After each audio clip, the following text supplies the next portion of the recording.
So this is going to be one of those sad videos for me personally. And I hope as I make it, I'm not going to get emotional. And I'm going to try and control my passion about this topic. It's just ironic that I was speaking about this even earlier today. I wrote a tweet on X, Elon Musk's platform, about load shedding. So I'm just trying to open it. I wrote a tweet because the president of South Africa, Cyril Ramaphosa, had the State of the Nation address last week. I actually forgot. I came up with this thing where every year after the State of the Nation address, I'm going to do like a State of the Home address. Like for Sona, we'll have like Soha, maybe. Where I get people to be like, now that the president of the country has spoken about the economy, debt, progress that's been made, all those things, people should go back and do the same for their homes. Break it down. How is our economic standing at home? How are our assets? How are our liabilities? How are our debt payments? What achievements did we have in the last year? You know, did some of the people in the family get jobs? Did we lose some people? Maybe some people passed away. How is our state of health? Have we lost weight? You know, like a state of the home address, because I think the state of the home address is more important than the state of the nation address. And maybe tomorrow I'll take an old video that I did about this concept of the state of the home address. And every time there's a state of the nation, because we don't have much control over the nation and those things, you focus on what you can control, which is your home. I forgot to do that. But anyways, the president of South Africa, Cyril Ramaphosa, had the State of the Nation address. And I didn't watch it. I don't watch Cyril's talks and speeches anymore. During that COVID period where he was having what people call family meetings, we are not family in this country. It's a lie. I started being very gaslit, and I started getting very upset by the utterings, the misinformation, the lies. So I stopped. Every time I'd listen to Cyril speaking, I'd find myself getting upset. So I stopped. But I do obviously need to keep abreast of what's happening in the country, current affairs. I try to get summaries of some of his speeches that I think are important. Part of them being, apparently he recapped some of the achievements of the ANC in the last 30 years. I mean, this is an election year at the end of the day. Part of it was some of the progress that apparently they had made as the ANC government with load shedding and Eskom.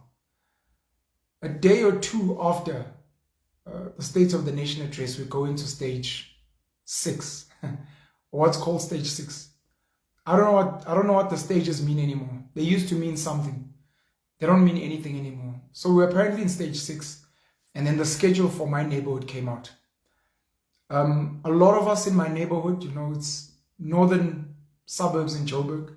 A lot of people are very proactive. People have solar panels, people have solar lights, some people have generators, we have rechargeable lamps, of course we have power banks and all those like cool things. So people are trying to go off grid as much as possible, you know. I was in Orania last week, for people that may know. Orania Solar is the name of the company that's doing their solar farm.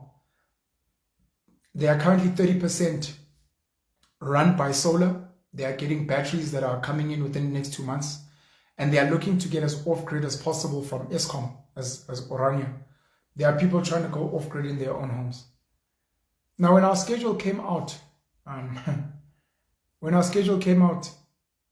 I calculated that, yes, today, Sunday, the 11th of February, 2024, we lost 11.5 hours of electricity.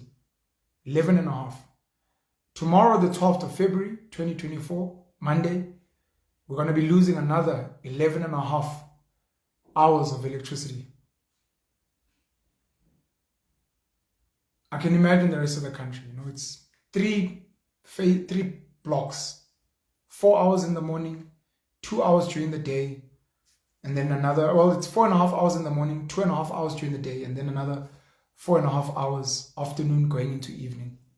I know there are people that are going to be cut from 8 in the evening now till midnight or 12:30 in the evening. I've sat on the panel show before and I've spoken about, I have an understanding of how the economy works, how government works. I understand that, with Israel and Palestine and with Russia and Ukraine, there are a lot of American companies that are making a lot of money because of supplying weapons, arms, to both sides. If you've ever seen the movie with Nicolas Cage called Lord of War, it highlights these capitalists, these ruthless capitalists that supply weapons and almost fuel conflict within nations. Currently, I think the Democratic Republic of the Congo was trending. Of course, South Africa beat the DRC in the third place playoffs of the AFCON to come third. They won in the penalty shootout. Shout out to Ibafana. But the DRC is like a really sad state. I understand how these things work. Cyril Ramaphosa, his brother-in-law Patrice Motsepe, his brother-in-law Jeff Radebe, some of his business associates, of which some of them are popular, some of them are not popular, white, black, probably Indian, probably colored, I'm not sure. A lot of foreign business people are making a lot of money from this load shedding thing. And look, it's not just Cyril, right? I can imagine how many non-Cyril ANC connected people are, how many non-Cyril, non-ANC other people are making money from the load shedding saga. Load shedding, I think, is turning 17 years old this year. It's almost going to be 18. It can get its own ID and get a driving license. Load shedding, look, we have to laugh through the pain, right? Load shedding is turning 17, I think, this year. And in these 17 years, and maybe in the last couple of years with Andre de Ruyter as CEO, you look at how much money Eskom has spent on diesel. And Cyril Ramaphosa and his family, again, this is just the people we know. There are many others that we don't know. They have investments in some of our diesel supplying, entities, your engines, your Astron, which is owned by Glencore. Cyril Ramaphosa makes money when we have light, because with Shanduga's partnership with Glencore, they supply coal, they mine coal, and they supply to Eskom as well. Patrice Motsepe, his brother-in-law, has gotten IPP licenses, which were issued by, at the time he was a minister in the presidency, Jeff Radebe, who's a brother-in-law of both Cyril Ramaphosa and Patrice Motsepe. Dished out licenses. Patrice will be benefiting from these renewable projects, solar, wind, whatever, that Cyril got given $8.5 billion, if I'm not mistaken, by the West to say South Africa must get off, fossil fuels like coal, of which we have an abundance of. America still uses coal. America's building nuclear stations. Germany is using coal. It's a big economy. A lot of Europe is still using coal and fossil fuels, but Africa, continent that desperately needs industrialization, has been told, you guys must not use fossil fuels and you must use this unreliable energy. I've spoken about it on the panel show a couple of times. Now, there are tenderpreneurs that make money from Eskom. When it's working, supplying coal, cleaning services, security, trucks, all these cool things. There are people that work there. There are tenderpreneurs that make money from Eskom when things are broken. If the power stations are not up, if there's faulty issues, there are tenders that are given out for people to come and fix those things. So there are people that make money from dysfunction. Again, I explained Cyril, maybe not Cyril, and many other people make money from the dysfunction of load shedding. I'm aware of that. Something that I guess you have to make peace with, especially if you can't change it. Lord, grant me the serenity, that poem. This is how my tweet goes. I'm reading this it's about 10 to 10 in the evening, Sunday the 11th of February. Yesterday we were commemorating the death of AKA Kiernan Forbes, who was gunned down in Durban last year along with Tibbs Mtswane. And still, Begicele, ANC Minister of Police, they still haven't found, the people that have done wrong. The Senzo Meyiwa trial keeps going on. Anyways, 10 to 10 in the evening on the 11th of February. I know we're trying to find ways to live around load shedding. I know Cyril and co will make billions from diesel, solar, and other alternative power. But honestly, man, tomorrow we're scheduled to have no power for 11 hours and 30 minutes. Fuck the ANC, fuck their voters, and fuck their funders. As I read this to you, the post has got 301,000 impressions, 301,000 views, 6,174 likes, 1,487 retweets or quoted tweets, and about 200 comments. This post here. So it's done the rounds. People have seen it. People have commented. People have spoken about it. Close friend and brother, Nhlanhla Lux, I've had him on platforms. I've had him on the virtual Nkuku. I've had him on the panel show. He called me. I just got off the phone with him, and he's actually the reason why I'm making this video. And like I said, it's going to be one of those videos that makes me sad. So, Nhlanhla Lux, I took a screenshot and I posted this on my Instagram stories. I posted it on Facebook. I posted it on LinkedIn as well. And I was asking people, I was like, you know, I know politics and voting doesn't have that big of an impact, but we really need to try and stop voting for the ANC. We really need to try and influence as many people as possible to not vote for the ANC.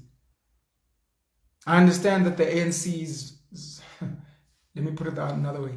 I understand that the other political parties are not much better than the ANC. I'm not expecting much different. I'm really not.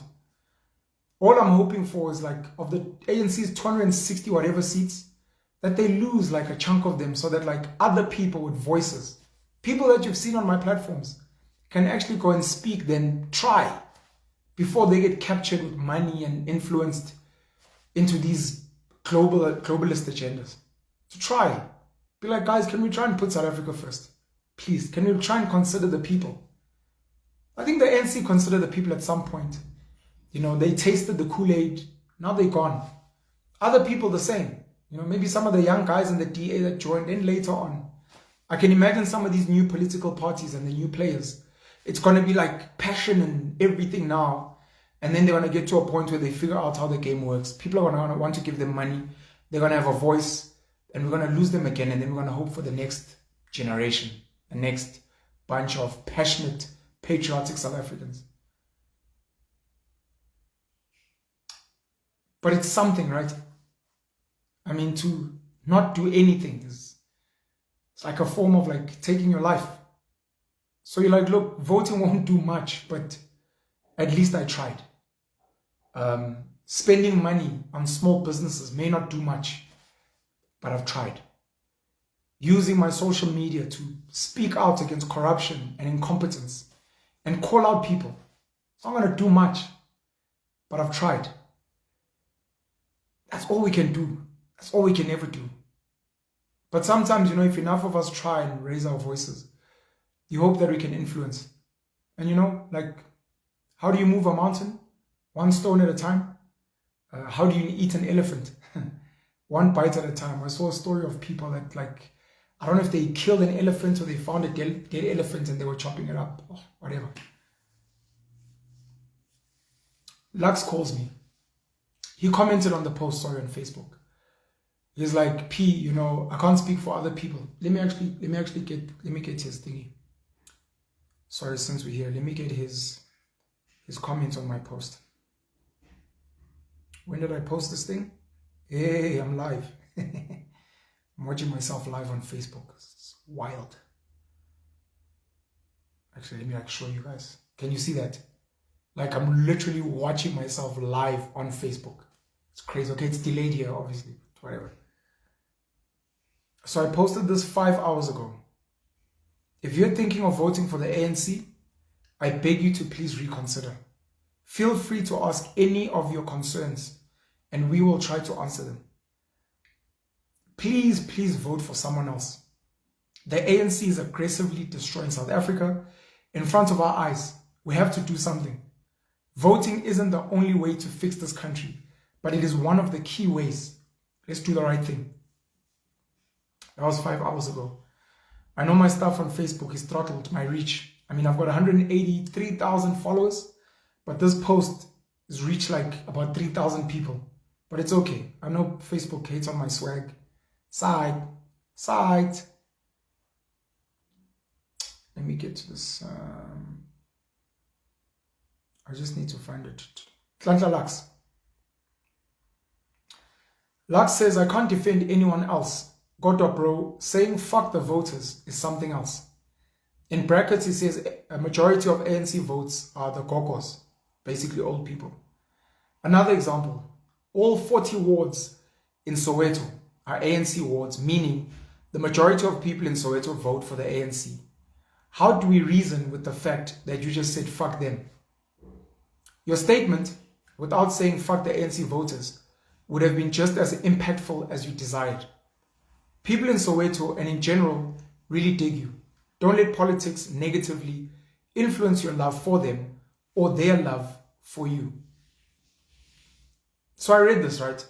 Lux had tried to call me earlier. I was busy. I couldn't pick up the call. Then I saw this and I was like, oh, I'm guessing I was calling about this. I decided to respond. And then after responding, I then called him back. This was my response. Lux, I love you, bro. But I unfortunately will not retract my statement. You can send your thoughts above to all the people that have lost loved ones from ANC corruption, incompetence, and violence. Anyone who votes for the ANC either benefits directly, is ignorant, or hates this country and wants it to burn. Then Lux and I got on a call. I think we spoke for maybe 20 minutes. I'm not going to go into the detail of what we spoke about. I'm just going to speak around it. And I'll mention a little bit. So, my first thought was, Lux was at an ANC gathering. I don't know if it was their party celebration earlier. And there have been people that have said, look, this guy looks like he's an ANC guy, whatever the case may be. It's okay. Nhlanhla Lux can be affiliated with whichever political party he wants. He can be an ANC guy if he wants. He can be an Operation Tutula guy if he wants. He can join the DA if he wants. It's his life. He was there. It's okay. But I started thinking, like, is it because he's in the ANC? Is it some of the ANC people that said, speak to your boy? Like, okay. But we spoke. And he said that, look, in some of the WhatsApp groups in Soweto, my tweet had been shared. And people were like, bro, what's this guy saying? Why is he swearing at us? And Lux was like, no, I don't think it's like that. I know Pen, I don't think he was swearing at you guys. I think he was just explaining that the people that vote for the ANC are part of the problem. And it's like, but he's swearing at us and he's swearing at our parents and our grandparents and. So we spoke back and forth. And I wish Lux and I could have had that engagement on a platform because it was quite insightful and educational. And some of the things we spoke about was Lux saying, some of the people don't know you, I know you. People might say things like, oh, he's probably being sent by Rob Hersoff to be like, I saw at the ANC. And they know Rob, like, send me money in my account. Like the narrative is nice. And it sounds juicy. I mean, I was in Orania last week. Now all of a sudden I'm swearing at the ANC. It's like, this guy, proper sellout. As nice as the story is, it's unfortunately not true. I don't care much about my reputation. I'm not a big deal. Not a big deal yet. I don't care about my reputation, but I do have integrity. I've got my family that loves me. I've got my children that I hope can look up to me, and I hope as they get older, they'll be like, you can accuse my dad of many things, but my dad was like a straight talker. My dad would call out to Rob Hersoff. My dad would call out AfriForum. My dad would call out the ANC. My dad would call out our own family members. My dad would call out like our moms. My dad would call out himself and be like, I'm fucked up. I've made mistakes. That's my dad. So if he was paid money or doing things back door, that would be really sad. But I think my father would have been the type of guy to be like, guys, look, I work with Rob Hersoff and all these guys, and look, they are doing this thing, and I'm assisting them. My father would kind of own up to that, because what would he have to gain by hiding it? Rob Hersoff gives me money. He's like, Pen, let's get the ANC out. I'd be like, shit, fuck. I'm being funded so that we can try and remove the ANC. And it's easy because the ANC is literally destroying itself. If I hide it, What do I benefit? So no one knows who's funding me, but what do I benefit? Tomorrow it comes out, I was funded by Rob Hersoff, I was funded by the DA, I don't know who else you want to think of, George Soros, Bill Gates. It comes out, then you're like, Pen, so these guys funded you. What happens then? Like, I think nothing. That's why I tell you, there are a lot of things I cannot share. I'm not funded, unfortunately. I get funded by, that's why like I sell ad space. Like if you want to advertise on my Facebook stories, if you want to advertise on my Instagram stories, I sell ad space. I try to do business outside of all these things. And I try to not speak about the businesses I do because there are people that will try to sabotage. But it's not businesses that have to do with me speaking, whatever. If anything, I always tell people that my whole thing with penalism is I'm trying to hack your minds, get into your minds and control them. I'm trying to hack like rich people's minds, poor people's minds to get them to like be on my wavelength. So Lux was saying that, which, you know, people are going to be like, is this guy funded to say these things? Nah, that's not pen. But why is he swearing at us? Long cheat face. Now what happens if he comes to Soweto? How will we feel? Must we support this guy? And the thing I said to Lux in closing was this. Because Lux was like, bro, I understand you. You and I can have these chats, but a lot of people don't understand. And I said to Lux, look, the reality is, I obviously wasn't saying fuck Oko, no mkulu. That's lame. I've got family members that vote for the ANC. I've got friends, close friends, that vote for the ANC. So I'm saying fuck you to all of them. It's me saying, look, we have to take accountability as people. You know, when black people complain about the economy and jobs, and I say something like, fuck black consumers or whatever, it's because I'm saying, but you take your money and you give it to like big white businesses. And then you take your money and then you give it to Indian businesses, Indian wholesalers, cash and carries. Then you take your money, you go to China City, you spend your money with Chinese people. And then you go home and then you spend your money with Pakistani, Ethiopian, Somalian, spaza shop owners. How exactly as a black South African do you expect the economy to grow? How do you expect to get jobs if you're constantly giving your money to everyone else but black South Africans? So it's kind of like, fuck you, bro. You're the problem. But now you have to explain. Because most people are ignorant, I understand. Most people are stupid, I understand. And that's why like I make videos like this, to try and explain, to unpack, so that people are not offended. Because I'm not trying to offend anyone. I'm trying to get people to be self-accountable, to self-introspect, and to be like, if my grandmother passes away because there was load shedding and she couldn't get oxygen, and I vote for the ANC and I'm a volunteer for the ANC, that means I killed my grandmother. If people are dying in life as Dimeni, if people are being gunned down, miners, Emarikana, under Lonman mining, of which Cyril sat on the board, if there are councillors that are being killed and gunned down in KwaZulu-Natal because of ANC people, if you go to Home Affairs and there's a long queue and there's a backlog, if you're having to pay bribes for people to just do their job, if your car's hitting a pothole and you get in an accident, someone dies, and you're voting for the ANC, you're volunteering for the ANC, and you're supporting the ANC, you're responsible for all of that. It's not just you, of course. Many other people in government that are responsible. DA, EFF, other people. There are the tenderpreneurs who get the tenders, who do a shit job. There are other people that, you know, like there are so many people that are complicit. But for the fact that we have a leadership that is meant to be responsible for all of that, called the ANC, and you're voting for them, that's on you, bro. That's on you, sis. And if you want me to sugarcoat it and put it nicely, fuck the ANC, hey, Ramaphosa, and then not call you out. Fuck white monopoly capital, hey.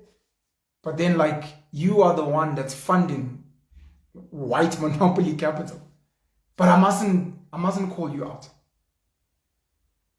That means we're lying to each other. And I told Lux that if we're going to make that this assumption that, look, this is how it's going to be, then maybe we need to stop trying. Maybe I need to stop trying. Maybe I need to be like, if I'm constantly going to have to tiptoe around people who are responsible for this, if I'm going to have to do that, then why bother? I've got a qualification in accounting and economics. I've got work experience at ABSA, at Standard Bank. I've got many, many friends who are very well off, who I'd like to think value my opinions and my work, who would benefit greatly from me working for them. I've run a few small businesses. Most of them have failed. I could go back to business and try that out. The amount of friends and connections I've made since I took podcasting seriously, a lot of those people would benefit a lot from me being their corporate spokesperson, working in their communications, marketing department, maybe becoming part of their business development and networking on their behalf across the country and maybe globally. I could literally spin my podcast and just make it focus on business purely and just profile like the greatest CEOs in our country, profile like the greatest medium business owners, and then profile like what the Hustlers Corner actually used to be. Profile like up and coming hustlers and be like, hey, just focus on business. And then carry on like marketing, ad space. And my brother works in media, open scene, and he can train me. And we can have meetings with Slicker, who's in marketing and branding, and learn from him. And Usiswa Musiweli Letusi, she's also in advertising. She can train me. I can focus my every day on making money. And try and be like, if I can make $500,000 to R1 million a month, I'm good. And forget about the masses, forget about poverty, and complain about paying tax, do some charity work. And when people ask us questions, be diplomatic. No, you know, the ruling government is really disappointing. You know, I hope they can do better. You know, Cyril spoke well, but I just don't see like intention. That's not who I am. I'm the guy who says, fuck the leadership. I'm the guy who says the Zulu nation deserves better leadership, because look at KwaZulu. My Zulu brothers leave KZN, leave their land to come be security guards in Joburg. Uba Omanchingelani and be called, hey, Omanchingelani. Bazoba Omageza, taxi drivers.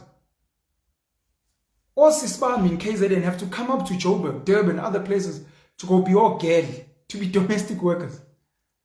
When Ngonyama Trust has 2.8 million hectares of land, and the Zulu king and the Zulu royal family are living comfortably, as they did with the father and before. And their subjects, the Zulu people there, are poor, struggling. And I must be like, look, I think things could... I'm like, this is bullshit. This is fucking bullshit. And I have to call you out, because I'm like, but why do you worship these people that are not doing the right thing for you? So I'll say things like, fuck the ANC. I used to be a staunch ANC supporter. I love the ANC like everyone else. You know, when your dad, when your mom, when your best friend stabs you in the back, you realize that the reason your wife left you is because your best friend slept with her. You realize that the reason you never really connected with your father is because your mom lied about paternity. You realize the reason why you struggled at school was because your father was actually stealing your mom's money and you couldn't afford to get nice things. And you're like, fuck you guys. No, you can't say that. Those are your parents. That's your best friend, bro. You can't. I'm like, really? That's where we are now. We're at this place where we must all remind each other, calm down, speak nicely, be careful. Don't upset the peeps. It's like, okay. And if we're going to accept that that's where we are, then yeah, you guys need to let me know so I can get out. I'm not trying to be Steve Biko. I'm not trying to be Chris Hani. I'm not trying to be Robert Sobugwe. I'm not trying to be a hero. I was just hoping to try a different way to like get into people's minds, to get them to take action on their own. But if there's no hope, then I must stop. The conversation I had earlier, and I hope this doesn't get flagged and removed or whatever, but I was saying that, how do I put this so that it doesn't trigger algorithms? Africans, maybe. Dark-skinned Africans, maybe. Because if you say black, it triggers. Dark-skinned Africans probably deserve to be exploited, oppressed, abused, maybe even more than in the past. And the person I was having this conversation with was like, you can't say that. And I was like, I know. You know, it makes me sad even saying it, because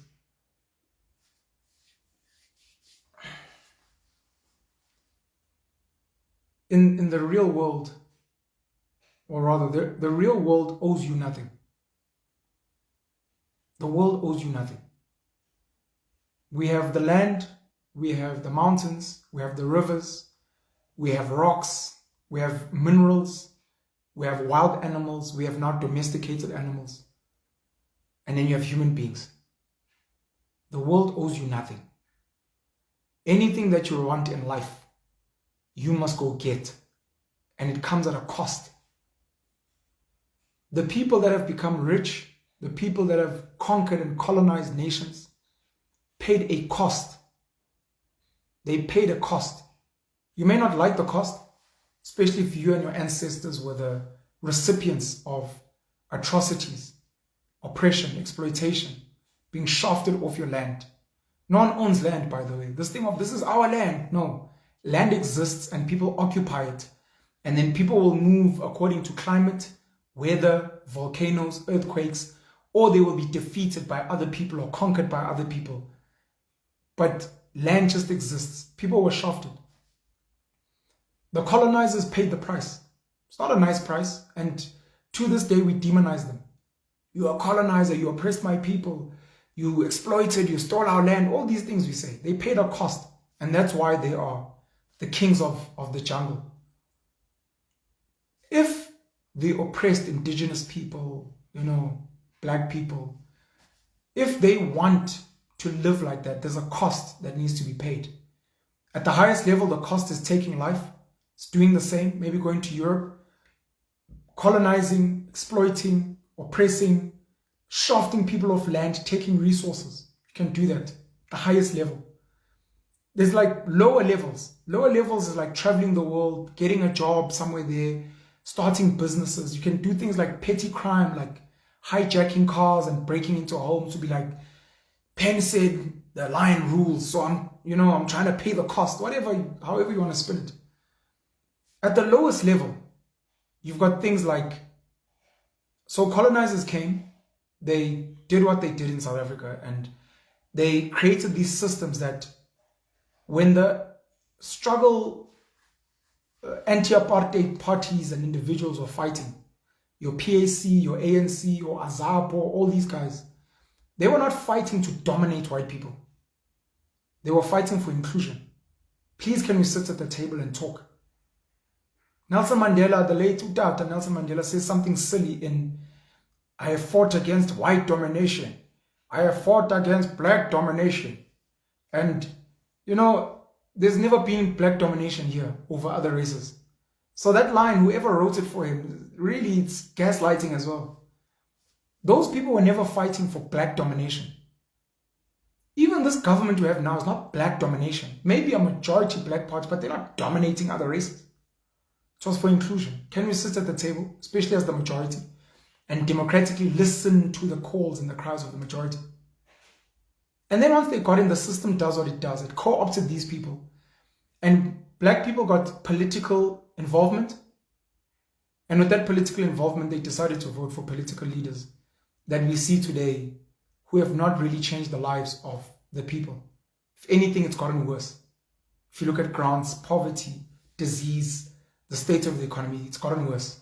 And sadly, some white people and maybe some Indians have been affected, and then the people at the top have just gotten much richer. At the lowest level, when you realize how this thing works, and then Penal says, okay, at the highest level, we can come together, build an army like the British Empire, like the Roman Empire, and we can start off by colonizing South Africa and conquering it. And then we'll do maybe the African continent because it's low-hanging fruit. Africa's still ripe for colonization. That's why the Chinese can come here and the Russians and the Americans just have a playground here. And then we'll go for the bigger boys. Once we've colonized Africa, we'll have this humongous army.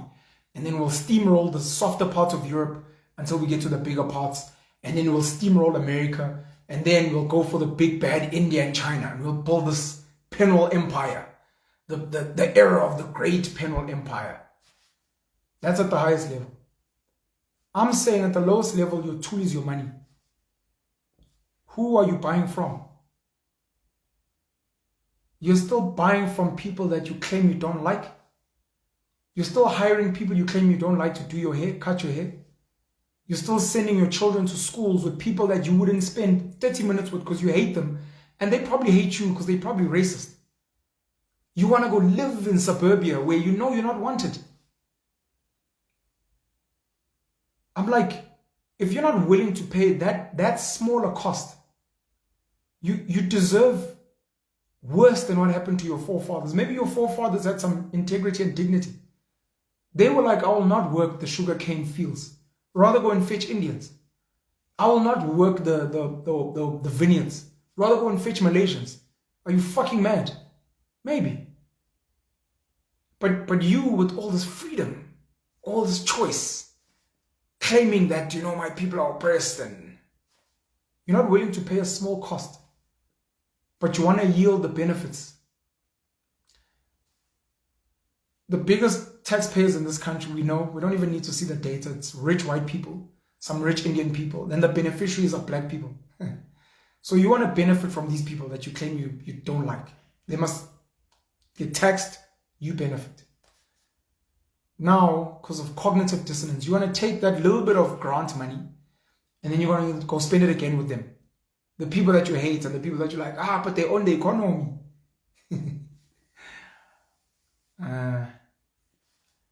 So I was explaining to the person I was speaking to that it's not my fight. My life's great, bro.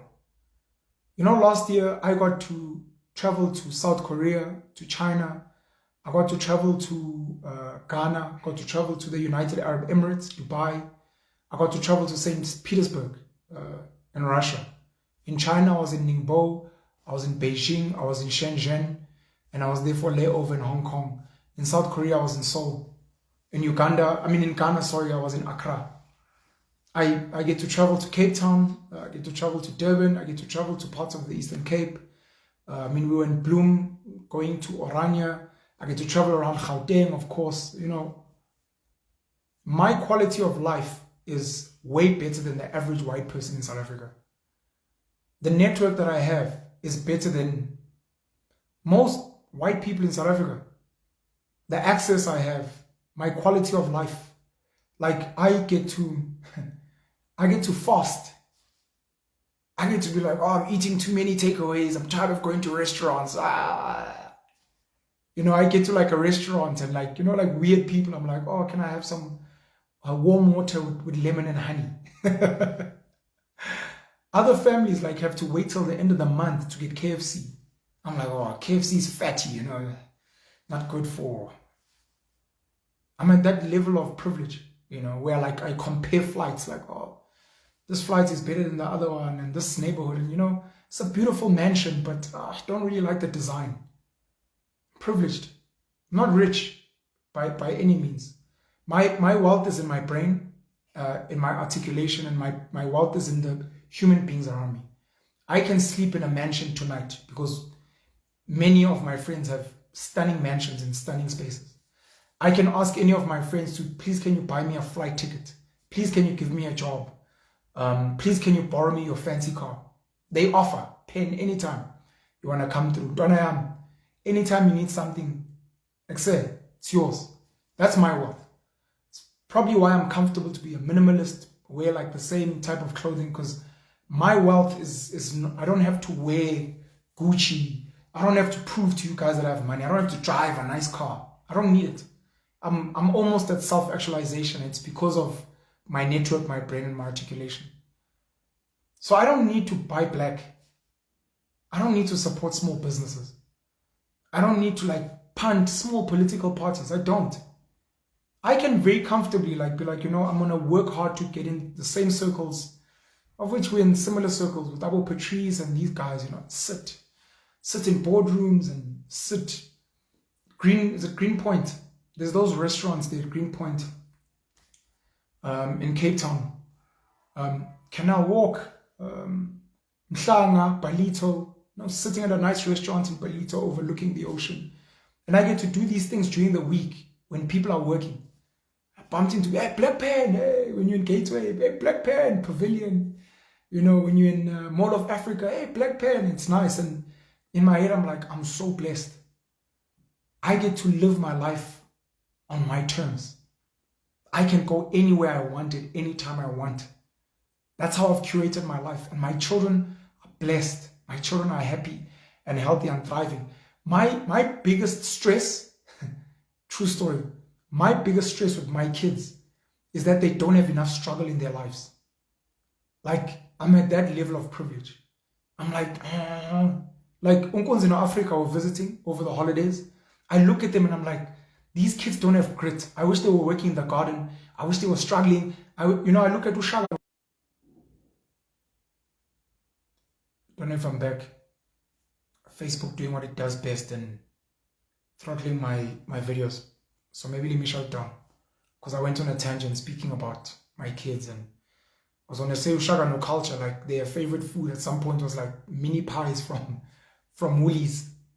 Like, my kids' lives are so soft and it stresses me out. I'm like, my kids need more struggle.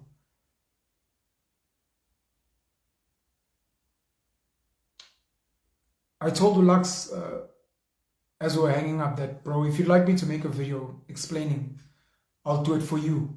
Not for people. I'll do it for you. My tweet was not to say... My tweet was not to say, fuck the people who vote for the ANC. My tweet was to say, please take accountability, because all the problems that you have in your life, not all of them, a lot of the problems we have in your life, in this life and in this country, are because of the leaders that you choose. Part of it being the ANC government.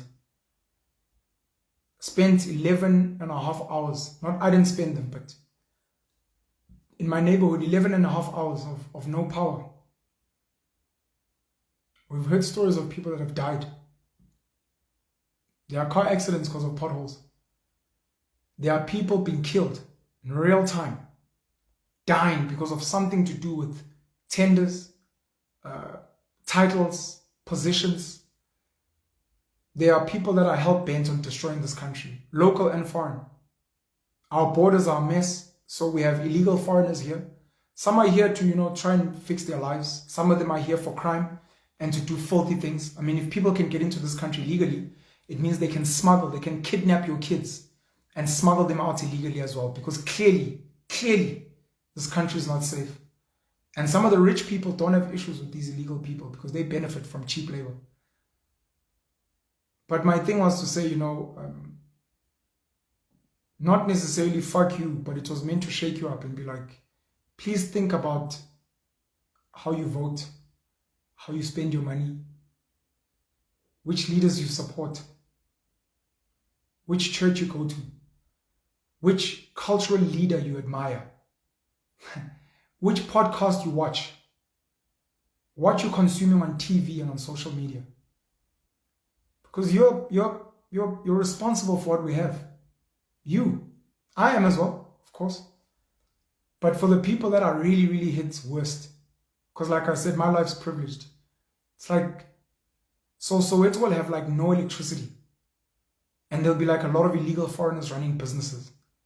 And there'll be a lot of crime and hijackings and people killed and councillors killing each other. And the people of Soweto don't have tenders. They get given to people from outside. And Soweto's not progressing. And then those people are then gonna, after toying and protesting and burning things and closing roads, they're gonna then go vote for the ANC. And then some of us are supposed to feel sorry for them. because they receive a grant instead of getting a job or an opportunity to run a business. While their schools are broken, while there are hospitals. Baragwanath Hospital was one of the best in the world. It was one of the best in the world. At some point, it may have been the biggest or the second biggest hospital in the world. How the mighty have fallen. And I get angry, I get sad at people who are struggling, and then who then, on our little platforms, Pen, you must speak about these things, you must. And then when you speak about these things and you're like, fuck this shit. And I'm not just going to blame the ANC. I'm going to blame the voters. And one of the key things is I blame the funders as well. The people that fund the ANC. Some of them are rich white people. And that upsets some people. Because they want to be told comforting lies. And if that's the case, then yeah, we must actually let this country burn. Because the masses deserve what they're getting, and they deserve worse. I think it's the people at the top, at least not the malicious and rubbish ones. Because there are people that actually benefit a lot from the dysfunction. Very rich. But there are people middle class and maybe new rich, low rich. There are people that work really hard, man, to try and keep this country afloat. And maybe I need to be focusing my energy, instead of trying to reach the poor masses, maybe I need to be focusing my energy on finding solutions for good people. Middle class, hardworking, and low rich, hardworking people. To be like, guys, this is how I can help you avoid as much tax as possible so that this government can have no money. This is how I can help you guys throttle government from making decisions. I mean, AfriForum has been showing us for a while how to challenge government and hold it to account and get them to change their decisions. Outer as well. Let me show you guys how to build your own Orania. Doesn't have to be like Orania, it can be your own version, your own flavor. But let me try and save you because you clearly want something better. Then the masses can be left behind. And we can almost, you know, like we joke about Cape Independence, we can almost make these enclosed parts of South Africa where we are insulated. We are insulated from the rest of South Africa. And the rest of South Africa that continues to vote for the ANC continues to buy from people that they claim they don't like, and they can become like the rest of the African continent and become poorer and suffer more than they ever have. And the rest of us can just be like, we tried. We warned you guys, but you didn't want to listen. So we realized that we have to build an arc. That arc could be Cape Independence, could be Orania, it could be Stain City, it could be us moving abroad and be like, guys, I've been working really hard to get as many South Africans as possible to Dubai, to Abu Dhabi, to Canada, Toronto, and all other fertile earth. I'm going to save you guys. And when we speak about saving South Africa, it's like, don't.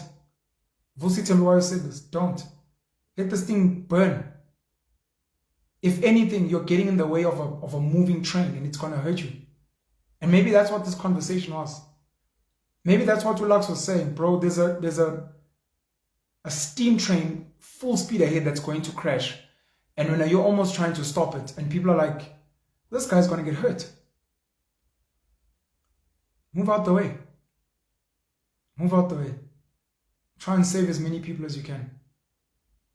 We need to have conversations. I had David Ansara on the panel show talking about state proofing, how to protect yourself from a corrupt state. Maybe that's where I should be focusing my energy. And the people that vote for corrupt leaders, they must get exactly what they're voting for. Because they deserve it. And every time they buy from illegal foreigners, every time they buy from Indians, the Chinese, rich white people, they must carry on being poor. And the Indians and the Chinese and the rich white people and the illegal foreigners must get richer. Because that's what the people want. They're voting every day, their money. Voting every day on the cross, with the cross. Voting every day with their labor. I'm not going to work for a black person because black people don't pay well. And I'm going to go work for those people I claim that I hate and help them build themselves to become strong. I'm going to go volunteer for the corrupt ANC so that it can carry on being corrupt and we give it a thumbs up. I'm going to be a rich white guy, a rich Jewish businessman, and I'm going to give the ANC money. I'm going to give Cyril money. I'm going to be a rich Indian man, and I'm going to give the ANC money and be like, carry on destroying, it's fine. Those people must be exposed. But the rest of us need another way. Anyways, this video has been too long. After dropping this video, I'm going to go through your comments and I'm going to respond where I can. I hope you can see my heart. I hope you know that I care. And I hope that whatever happens, you know that I tried. I don't have a big voice. I'm not very influential. I'm trying to be. And I thought I was trying to maybe change people's minds, but this thing may be bigger than I thought. I mean, as I'm sorry for this line, as fictional as he may or may not be, Jesus Christ failed. He was crucified on a cross, but look where we are now. Look where we are now. Look at, I mentioned the names, Steve Biko, Chris Hani, Robert Sobukwe, Marcus Garvey, Malcolm X, Martin Luther King, Kwame Nkrumah, Thomas Sankara. Way better men and women than me have tried and failed. And maybe the thing is, leave them alone, bro. This is how they're designed. Your goal is to be Noah. Your goal is to be Moses. Tell people, hey guys, I've got an ark. Hey guys, I'm going to the promised land. If you want to come with, it's not for me to beg you. It's not for me to swear at you and be like, the Israelites will whip you. It's not for me to be like, you'll die in the floods. Leave them to die in the floods. Leave them to get whipped by the Israelites. Take all the people willing to get on the ark, all the people willing to walk this really, really tough terrain and this tough journey to the promised land. Be like, guys, let's go. Let's go. Some of us can see what's happening and let's go and let's protect ourselves, because the Israelites will send some of these guys to come and disturb us. The guys that want to stay behind and die in the floods are going to be the same guys that are going to try and chip holes into our ark. So we need to protect ourselves from that as well. Maybe that's the epiphany I needed to get. I know I've gotten this epiphany many times, but maybe like I need to keep being reminded that the majority is not worth being saved. What needs to be saved is good, hard-working people. Save them, insulate them, protect them. And then for the masses, celebrate like Cyril. Celebrate that we now have 29 million grant recipients. Let people appreciate that they've got free houses and grants. Let people live with the bare minimum, like savages, and not be able to grow their own food, and not be able to think for themselves, not be able to build their own things, and be like, clearly this is what they want. Because if it's not what they wanted, how many times must we listen to Fikile Mbalula, Bheki Cele, Pravin Gordhan, Cyril Ramaphosa, all these other ANC? How many times must you listen to them as a person and be like, this is wrong? Because if you're going to listen to them, see what's happening in the country, and still vote for them, then you're the problem. If you're going to see racist white people become rich and be condescending, and then go into their shop and buy from them, if you're going to see like Indians being racist, Chinese people being racist, if you're going to see legal foreigners being arrogant, they come from poor countries, but they're arrogant in your country, and you're still going to like hire them to build your house, hire them to do your child's hair, then you deserve what you have, because you're asking for it every day. And Pino must just shut the fuck up. It's a Sunday evening. Hope you guys had a blessed weekend. Hope you guys will have good rest, and I hope you're prepared for the week ahead. The Pino show drops tomorrow morning. And then Dope Conversations, my new platform, drops on Wednesday. Catch up with you guys soon, man. I love you guys very much. And to my boy Nhlanhla Lux, I appreciate you reaching out for me. I always tell people, whether you are Operation Tudula, whether you are ANC, whether you are AfriForum, whether you are Orania, whether you are Rob Hessoff and Cape Independence, whether you're in the DA, whether you're one of my Indian mates, it doesn't matter who you are. If you are good to me, and if you care about me, I will be good to you and I will care for you. I may not care about all your people and what they're about. I may not. But for people that see me, for Lux to be like, my boy, I got you. I'm like, I appreciate you, brother. And as I said, I'll make this video on your behalf for you to be able to share with your people, to be like, this is what Pen was trying to say. Instead of a short tweet, he gave this long video and he said all the rubbish. And then you can decide from there if you're still like, let me do better, or okay, we think we understand him. Whether they agree or disagree doesn't matter. Pay me well the black pen. Good night.